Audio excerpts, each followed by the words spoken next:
옆 사람과 인사합시다. 예배의 축복 누리세요. 저는 우리 강단 말씀을 전달하면서 제가 묵상하고 붙잡고 있는 입장이잖아요. 여러 가지 문제 사건이 일어날 때 우리가 당황하기 쉽고 작은 문제는 아닌데 갑자기 풍파 같은 사건이 벌어지고 감당하기 힘든 어떤 변화가 일어날 때 속지 마시기 바랍니다. 그때 나쁜 거 생각하지 말고 하나님의 기쁘신 뜻 정확하느냐. 그때가 시간표일 수가 있습니다. 그때가. 그래서 역시 저는 요즘에 그걸 체험하면서 편안하고 어떤 상황에서도 두려워할 것이 없죠. 어떤 상황에서도 염려할 것이 없습니다. 그런 것들을 진짜 체험하게 될 것입니다. 시편을 통해 그것을 확인하시기 바랍니다. 첫 번째 우리 나눌 말씀은 완전하신 여호와께 기도하시기 바랍니다. 시편 5편도 압살롬 반역 사건을 배경으로 하고 있습니다. 시편 3편 4편은 저녁에 드리는 기도문이고 시편 5편은 아침에 드리는 기도문이거든요. 내용이 조금 깁니다. 그래서 오늘 첫 번째하고 다음 주에 두 번째 파트를 말씀드리겠습니다. 시편 5편 1절을 보시면 여호와여 나의 말에 귀를 기울이사 나의 심정을 헤아려 주셔서. 시편 5편은 단순히 아침에 묵상하기 좋은 시편. 이러면 설명이 잘못된 겁니다. 굉장히 아침의 주의 인자하심을 새들이 지저귀고 아침 이슬을 방울 보면서 감상하는 그런 밝은 내용이 아닙니다. 내일의 전망이 오늘보다 우울할 때 다음 날 아침을 위해 드리는 시편이거든요. 예를 들어서 큰 질병이 있을 때, 산업에 어려움이 있을 때 다음 날이 안 왔으면 좋겠다. 그런 심정의 시편이거든요. 저는 이번 주간에 도박으로 5억 2천 날린 사람이 펑펑 우는 장면을 영상에서 봤거든요. 답답한 거 있죠. 제가 미쳐버릴 것 같은 답답함. 이러지도 못하고 저러지도 못하고 울다가 막 야 이 새끼 하면서 욕하고 자기 뺨 때리고 그 어떤 몸부림을 쳐도 바뀌지 않는 절박함 가운데 우는 장면인데 진짜 답답한 거죠. 어쩌면 돌이킬 수도 없고 이거는 그런 상황 가운데 다음날 아침을 맞이하려고 하니까 다윗이 기쁠 수가 없죠. 그런 심정을 노래한 내용입니다. 시편 3편은요 다윗이 압살롬의 반역을 피해서 급박하게 피신하는 장면을 노래한 것이고 시편 4편은 그럼에도 불구하고 하나님이 응답하심을 노래한 시편이고 시편 5편은 같은 상황에서 잠을 깼지만 나중에 보면 이제 그 상황에 대해서 좀 더 깊은 내용, 분명한 확신으로 인도하시는 하나님의 은혜를 담고 있습니다. 시편 5편 2절에 보시면 나의 왕 나의 하나님이여 내가 부르짖는 소리를 들으소서 내가 주께 기도하나이다. 나의 왕 나의 하나님이여 이게 뭡니까? 온 우주 만물을 자연계를 만든 주인이시니까 주인이 책임지고 다스려야 되잖아요. 그게 하나님의 주권입니다. 하나님의 주권을 완전히 인정하면서 기도했죠. 다윗은 어떤 상황이 와도 하나님이 작정하신 것이구나. 창세전에 영세전에 결정하신 그 사건을 맞닥뜨리고 있구나. 그런 깨달음으로 하나님이 인도하셨죠. 그래서 하나님 주인 되신 하나님 앞에서 정확한 뜻을 찾고자 기도하는 것입니다. 다윗은 아침마다 간절히 기도하면서 이런 절박한 가운데 있으니까 자신의 아픈 심정을 좀 들어주소서. 매일 첫 번째 생각이 기도였거든요. 다윗이. 불신자는 이런 절망스러운 상황 만날 때 완전히 포기해버리죠. 삶을. 그런데 하나님의 은혜 속에 있는 사람은 그럼에도 불구하고 결국에는 절대 주권 앞에 무릎을 꿇고 하나님께 기도하게 되는 거거든요.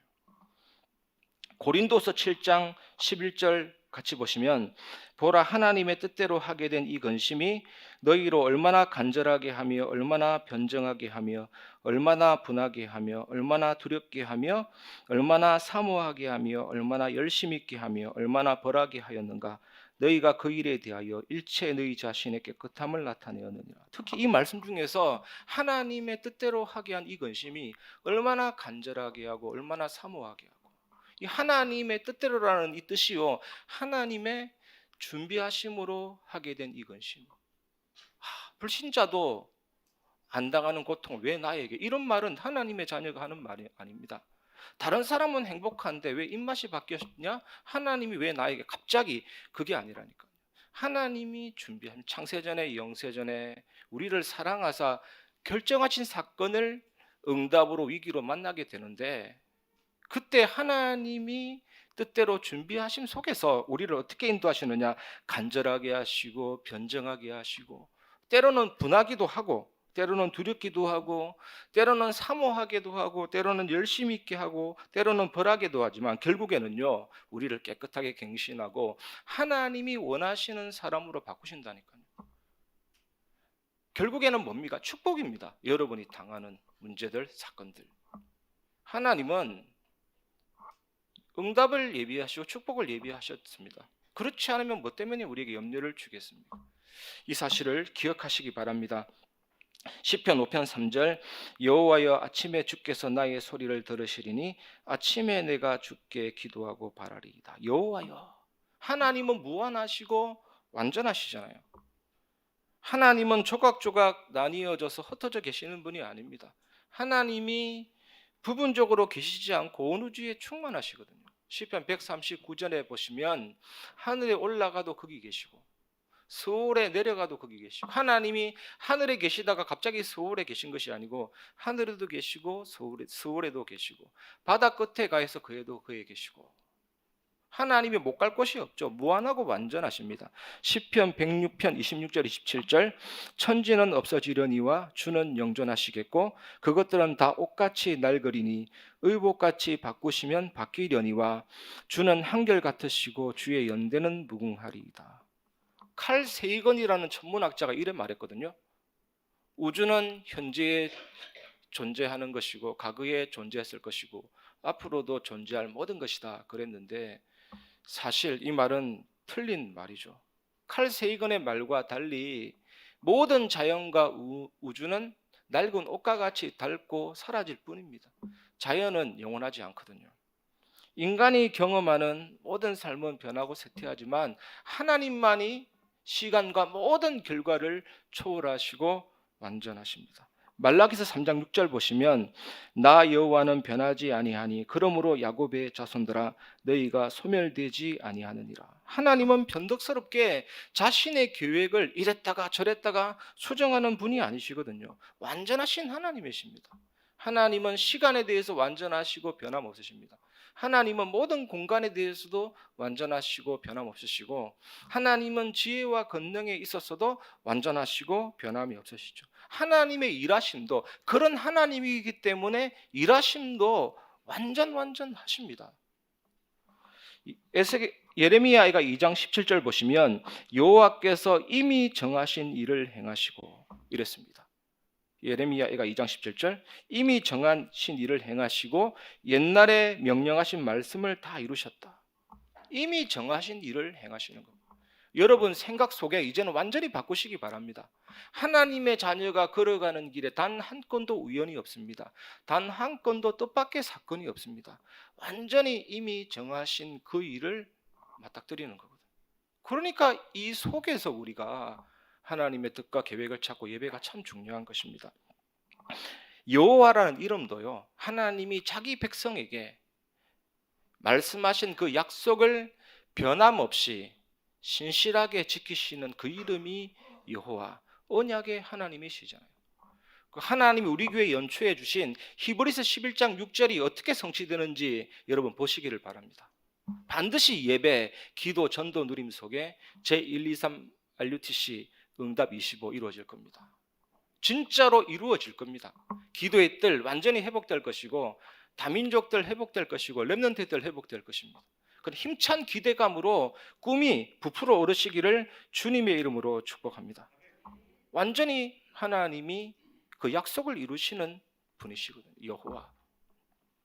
다시 본문 3절을 같이 보겠습니다. 시편 5편 3절에 여호와여 아침에 주께서 나의 소리를 들으시리니 아침에 내가 주께 기도하고 바라리이다. 기도는 우리의 문제 있잖아요. 한숨을, 쉽게 얘기하면 문제와 한숨을 완전하신 하나님 앞에 말로 옮기는 게 문자적인 기도의 의미입니다. 진설병이라는 떡이 있거든요. 진설병. 이게 뭐냐면 성막 성전 안에 상이 있습니다. 이런 상이 있는데 6줄씩 8줄씩에서 12개의 떡을 올리거든요. 이 진설병의 뜻은 하나님의 얼굴. 그런데 그 진설병이 기도를 의미하거든요. 내가 주께 기도하고 바라리이다가 무슨 뜻이냐? 진설병을 배열하듯이 6줄, 12줄을 배열하듯이 나의 문제를 하나님 앞에 배열하고 그것이 어떻게 되는지를 지켜보겠습니다라는 뜻이거든요. 여러분이 완전하신 여호와 앞에 어떤 문제가 있습니까? 진설병을 배열하듯이 하나님을 배열하고 하나님이 그것을 어떻게 성취하시는지를 지켜보시기 바랍니다. 그게 내가 주께 기도하고 바라리이다. 이 기도 응답을 여러분들이 누리시길 바랍니다. 그리고 두 번째로 하나님의 존전에 나아가시기 바랍니다. 시편 5편 4절, 주는 죄악을 기뻐하는 신이 아니시니 악이 주와 함께 머물지 못하며. 다윗은 사죄의 확신이 분명했습니다. 다윗이 남의 아내를 범하고 그 남편까지 죽였잖아요. 이게 보통 큰 죄가 아닙니다. 그런데 세상적인 눈으로 볼 때 별거 아니에요. 세상 왕은 그런 것을 하고도 덮어버리고 무력화시켜버리고 아무 문제가 안 되는 그런 부분이잖아요. 예수님 당시 헤롯 빌립이 그 동생의 아내를 자기 아내로 삼았잖아요. 그런데 그 죄를 지적한 세례 요한을 옥에 가두고 죽였다니까요. 그게 세상의 왕입니다. 그런데 하나님 앞에서 다윗이 범죄했잖아요. 다윗이 죄를 지어놓고도 하나님을 속이고 안 그런 체 하다가 나단 선지자가 죄를 지적하고, 그때 다윗이 완전히 회개하고 용서 안 받고 사죄의 확신을 분명히 가지게 된 거거든요. 다윗은 악을 미워하시는 하나님 앞에 온전한 사죄의 확신을 가지고 나아갔습니다.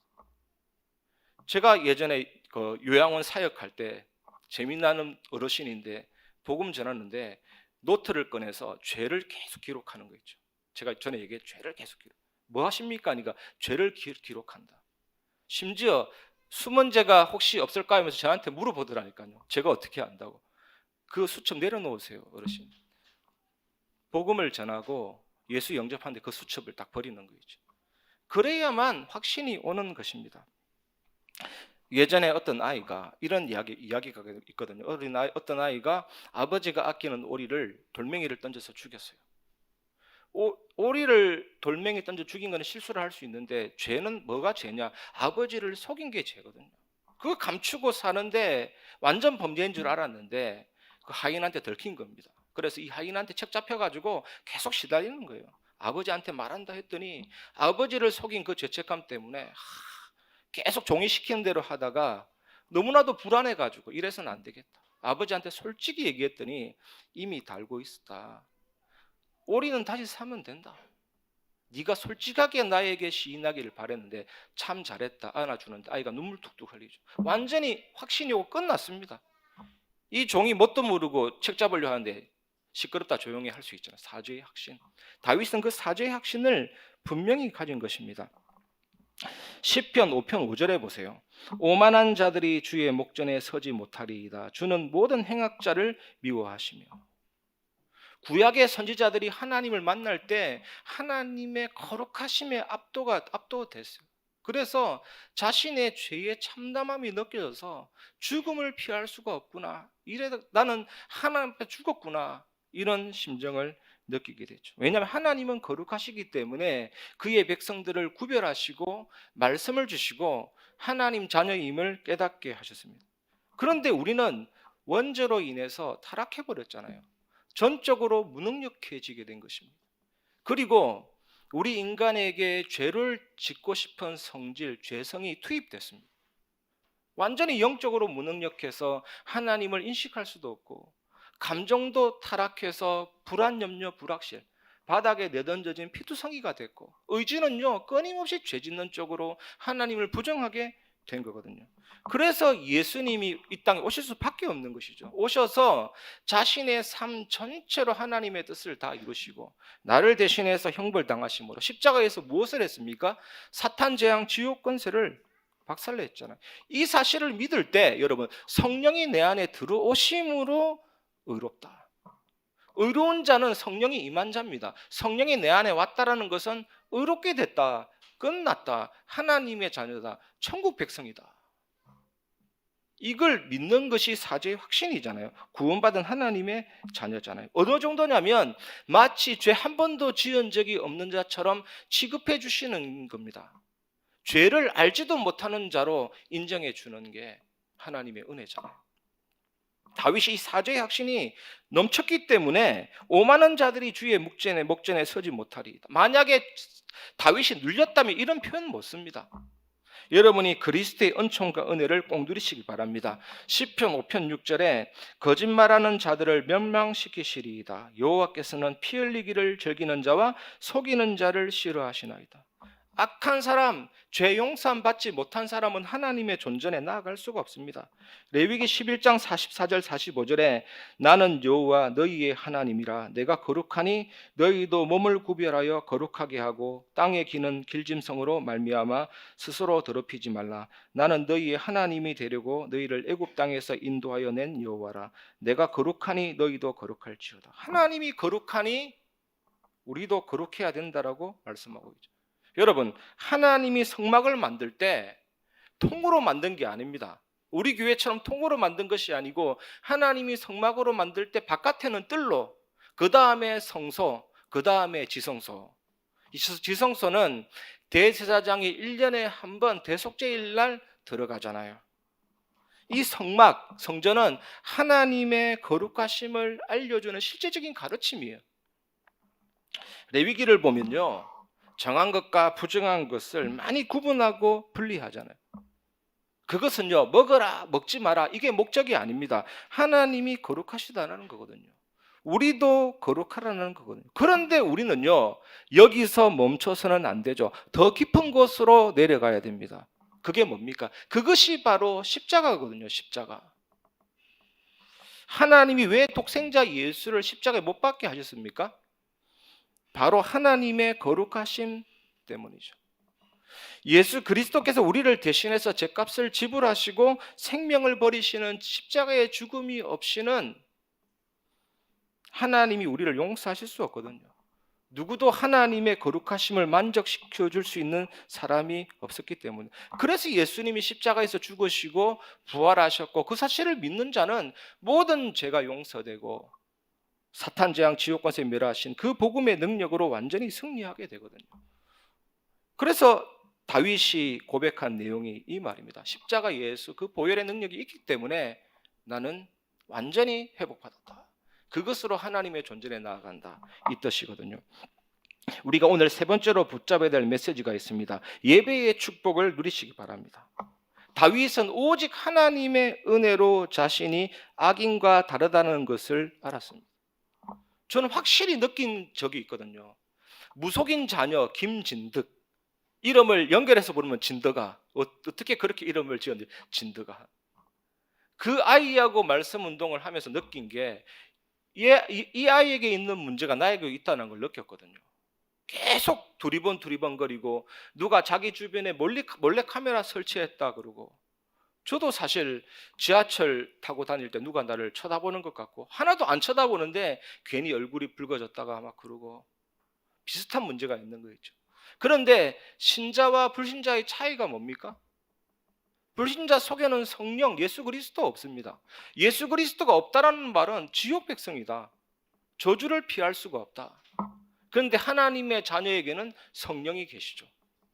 그게 불신자와 신자의 차이를 만들어냅니다. 성령이, 그리스도가 내 안에 계시다. 나는 모든 문제 해결받은 하나님의 자녀다. 천국 백성이다. 의로운 백성이다. 나는 하나님의 나라에 보좌 앞에, 존전 앞에 당당히 나아가는 그런 하나님의 자녀다잖아요. 여러분, 이 사실을 기억하시기 바랍니다. 다윗이 하나님의 존전에 나아갔을 때 무엇을 느꼈냐? 하나님이 나를 긍휼히 여겨주지 않으면 내 죄가 나를 파멸시켜 버릴 것이다.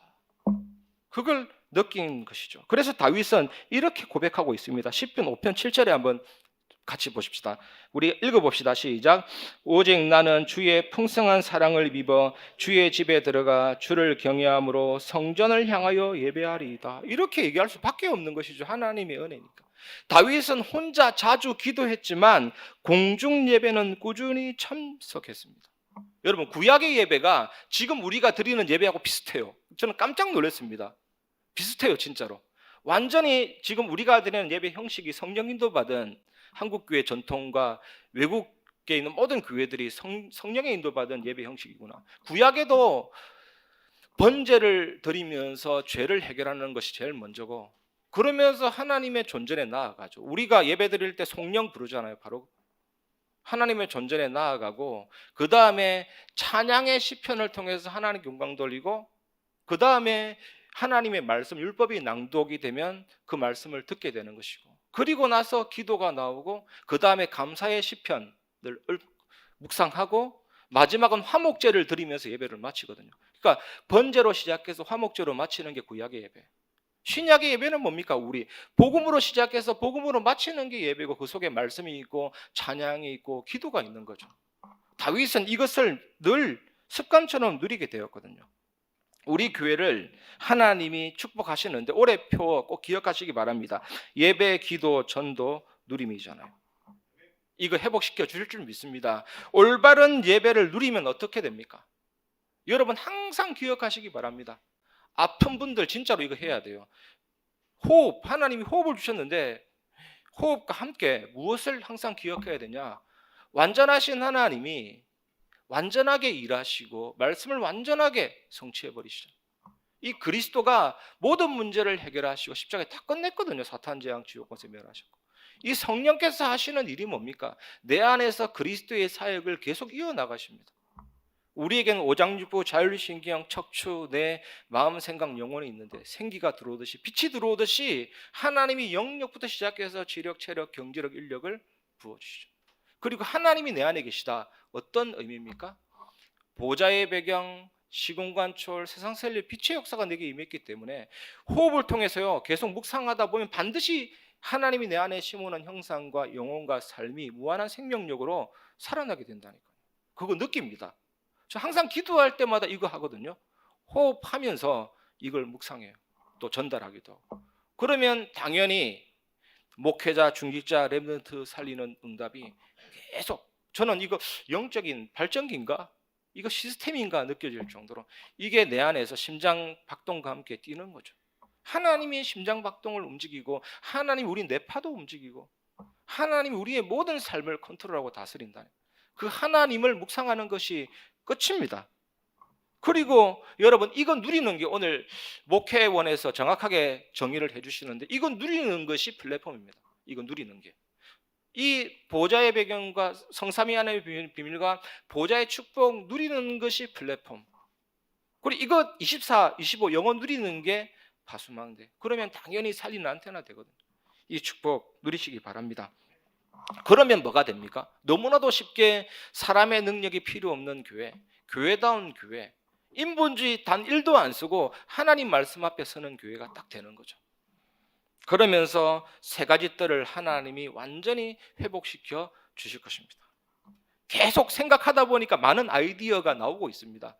우리 조현석 장로님이 말씀하시던데 우리 교회에 두 공간이 있어요.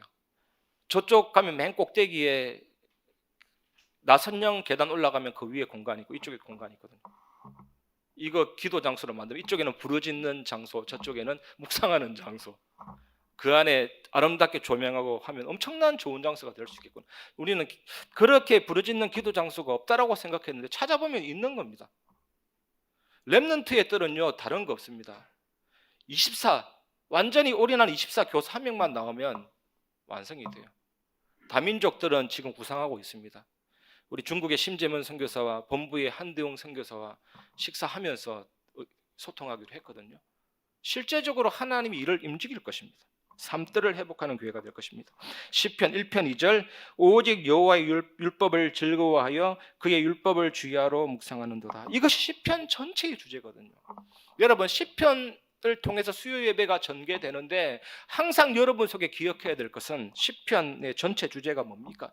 말씀 충만이 성령 충만함. 지난주 예배 때도 말씀드렸잖아요. 그리스도의 말씀이 풍성하게 거하여 시와 찬미와 신령한 제사로 하나님께 경배하고, 그겁니다. 여러분 말씀이 충만하고 성령이 충만하면 반드시 예배가 회복이 됩니다. 경배가 회복이 됩니다. 성령 충만하면 방언이 터지고 기절하고 그거 아니에요. 기준은 예배가 완전히 회복이 되는 것입니다. 그리고 우리가 이제 중요한 게 피차 서로 간에 복종하는 그런 사랑의 관계가 형성이 되는 거죠. 아비들아, 자녀들아, 종들아, 상전들아, 그래 얘기하잖아요. 에베소서의 말씀 보면. 이런 관계들이 회복이 되면서 세상을 살리는 하나님의 능력의 군대로 교회가 세워집니다. 기도가 살아나죠. 전도가 되어지죠. 이것을 한마디로 요약하면 예배 전도. 진짜 하나님이 교회를 통해서, 예배를 통해서 현장 전도까지 연결되고 살리는 역사를 진행할 것입니다. 여러분의 두 눈으로 꼭 보게 될 것입니다. 믿으시기 바랍니다. 이 축복 누리시기를 주의 이름으로 축원합니다. 말씀을 마무리하겠습니다. 첫 번째 결론은 말씀 묵상. 다윗처럼요, 더 나아지지 않을 것 같은 상황, 내일 아침이 충분히 우울함이 기대되는 다음날 아침이라 할지라도, 때로는 평범한 일상이 이어지는 그런 상황이라 할지라도 여러분이 말씀 묵상의 행복을 누리시기 바랍니다. 예배 속에서 하나님이 말씀 주시는데, 말씀이라는 것은 두 가지거든요. 메시지와 하나님의 성경 말씀이 딱 연결되는 언약이 있잖아요. 메시지는 다 메시지입니다. 좀 전에 아이가 소리를 낼 때 그것도 메시지고, 여러분 표정도 메시지고, 신호등도 메시지고, 다 메시지. 그 메시지 방향과 함께 하나님 주시는 언약 말씀이 있잖아요. 이게 딱 정확하게 잡히면 놀라운 일들이 벌어집니다. 사람의 위로는 절대로 도움이 안 되고 사람의 간정도 절대로 나를 변화 못 시킵니다. 그 사실을 기억하시기 바랍니다. 이때 말씀 묵상 행복 누릴 때 성령께서 요한복음 14장 26절 27절 가르치고 깨닫고 생각나게 하시는 성령의 사역이 벌어지죠. 마태, 마가, 누가, 요한복음에 이 제자들이 수많은 기적을 보고도 고기 잡으러 가고, 막달라 마리아가 빈 무덤을 보고 예수 부활했다 그랬는데 엠마오로 내려가고, 마태복음 28장에 보면 부활하신 주님 만나고도 오히려 의심하는 자도 있고, 그런데 성령께서 역사하신 이후에는요, 완전히 달라졌죠.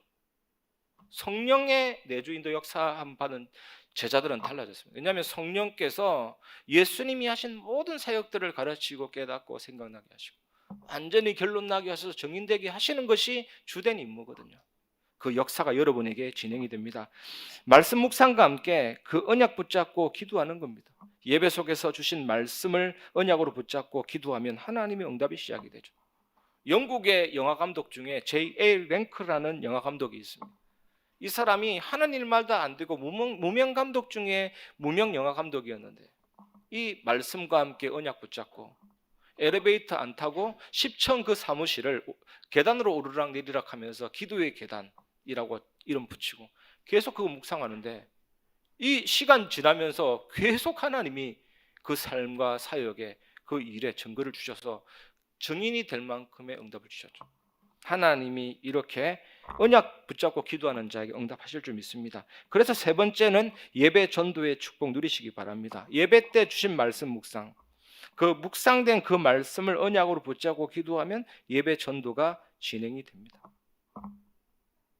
제가 우리 렘넌트를 딱 볼 때, 우리 지훈이한테도 큰아들한테 얘기하고 렘넌트 딱 볼 때, 학교에서 예수 믿는 표시 절대로 안 내거든요. 그러니까 전도가 안 됩니다. 옛날에 그런 얘기 있잖아요. 회사에서 싸움 벌어가 경찰을 갔더니 한 사람은 장로님이고, 코 돌아간 사람은 장로님이고, 이빨 빠진 사람은 안수집사고, 목사님들이 와가지고 신방하는. 그러니까 전도가 안 됩니다. 나는 예수 믿는 사람이다, 나는 크리스찬이다, 당당히 얘기하면요 일이 벌어진다니까. 어떤 목사님이 말씀운동 펼치라는 것이 성경책 펼치라는 얘기인 줄 알고 공단에 들어가 성경책만 펼쳤는데도 티만 냈는데도 문이 열리잖아요. 여러분이 삶에서 나는 크리스찬이다, 나는 예수 믿는 사람이다, 당당하게 밝히면요 문이 열린다니까. 너무나도 쉽게 열립니다. 그래서 사도행전 2장 42절에 그들이 사도의 가르침을 받아서 서로 교제하고 떡을 떼며 오로지 기도하기를 힘쓰니라. 사도의 가르침, 사도가 뭐 훌륭해서 그거 아니잖아요. 하나님이 교회를 세우시고 강단을 세우시고 말씀을 주시잖아요. 그 말씀의 은혜 받고 여러분이 현장에서, 이제는 예배 은혜 받은 사람은 현장에서 하나님은 일을 펼치시죠. 자석이 강하면 쇳가루가 붙듯이 수많은 일들을 일어나게 하는 거죠. 이 축복의 증인 되시기를 주의 이름으로 축원합니다. 이 시간 말씀을 붙잡고 우리 합심해서 간절히 한번 기도하겠습니다. 살아계신 하나님 감사를 드립니다. 오늘도 귀중한 말씀을 전달하게 하시니 감사를 드립니다. 말씀 받은 모든 주의 성도들이 예배의 축복을 누리는 사람이 되게 하여 주옵소서. 하나님의 응답과 은혜를 누리며 현장을 살리는 언약의 증인 될 수 있도록 역사하시고, 오늘보다 내일 아침이 더 우울하게 기대되는 그런 다음날 아침을 맞이하는 우리들의 심령 가운데 성령 충만함을 주옵시고, 내일 응답이 있든지 무응답이 오든지 당당하게 언약 잡고 승리하며 예배의 축복 속에서 예배전도 누리는 증인 될 수 있도록 우리 모든 성도 한 명 한 명을 축복하시고 현장 살리는 하나님의 나라가 임하게 하여 주옵소서. 예수 그리스도 이름으로 기도합니다.